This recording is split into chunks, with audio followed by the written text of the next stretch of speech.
আপনি যা দেখছেন সব কি সত্যি, নাকি আপনার মস্তিষ্ক আপনাকে প্রতিদিন ঠকাচ্ছে? আজ জানবেন মায়া মোহের এমন 10টি রহস্য যা জানলে আপনার চিন্তাধারা বদলে দেবে। নমস্কার বন্ধুরা, welcome back to our channel Bangaranga. শাস্ত্রীয় বিশ্বাস থেকে শুরু করে আধুনিক বিজ্ঞান, সব কিছুর এক দারুণ মেলবন্ধন হবে আজ। কেন আমরা কিছু জিনিসের প্রতি এত আকৃষ্ট হই, কেন আমাদের মনে হয় সব কিছু যেমন দেখছি তেমনই। প্রথমেই আসি শাস্ত্রীয় কথায়। হিন্দু ধর্মে মায়া একটি গুরুত্বপূর্ণ ধারণা। এর মানে হলো এই জগৎ আসলে এক অলীক কল্পনা, এক বিভ্রম, ঠিক যেমন রজ্জুতে সর্পভ্রম। আপনি কি কখনো এমনটা অনুভব করেছেন? কেন কিছু দেখে মনে হয়েছে যে এটা সত্যি নয়? আর এই মায়ারই আরেক নাম হলো মোহ, যা আমাদের আসক্ত করে তোলে।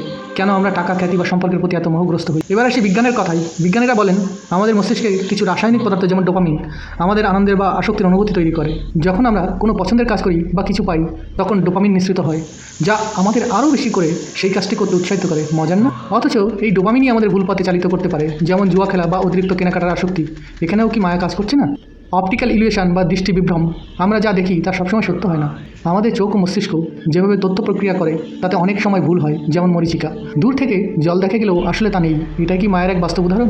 এরপর আসি স্মৃতি। আমাদের স্মৃতিও কিন্তু সবসময় নিখুঁত হয় না। আমরা অনেক সময় স্মৃতিকে নিজেদের মতো করে বদলে ফেলি বা ভুল মনে করি। একে বলে কনফ্যাবুলেশন। আমরা কি তাহলে আমাদের নিজেদের স্মৃতি দিয়েও প্রতারিত হই? সামাজিক প্রভাব। আমরা প্রায়শই অন্যদের দিকে প্রভাবিত হই। ভিড়ের মধ্যে থাকলে আমরা নিজেদের মতামত বদলে ফেলি। একে বলে ব্যান্ড অগন ইফেক্ট।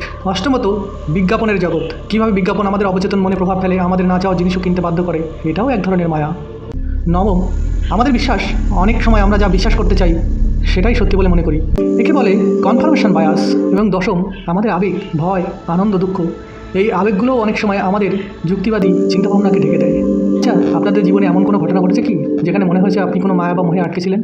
কমেন্টে জানান তো। আজকের এই আলোচনা কেমন লাগলো? যদি ভিডিওটি ভালো লেগে থাকে তাহলে অবশ্যই একটি লাইক দেবেন। আর এমন আরও রহস্য উন্মোচন দেখতে চাইলে আমাদের চ্যানেলটি সাবস্ক্রাইব করতে ভুলবেন না।